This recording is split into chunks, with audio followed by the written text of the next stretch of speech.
Maka kata Allah, ittabi'u ma unzila ilaikum. Ikutlah kamu apa-apa yang Allah turunkan pada kamu.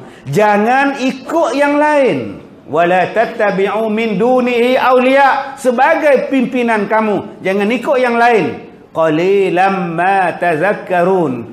Tapi sayang, kata Allah, sedikit sangat di kalangan kamu yang ikut perintah ini. Yang banyaknya ialah yang bantah Allah, yang bantah Nabi Muhammad. Allah Ta'ala kata qalil, sikit sangat, tuan-tuan. Subhanallah. Mudah-mudahan kita termasuk dalam kumpulan yang sedikit. Sebab tu kita tak heran yang datang semayang sikit. Sebab Allah sebut dalam Quran, hanya sedikit yang nak ambil iktibar. Sebab tu kita tak heran semayang subuh kita tak ramai. Kita tak terkejut pun semayang maghrib kita tak ramai.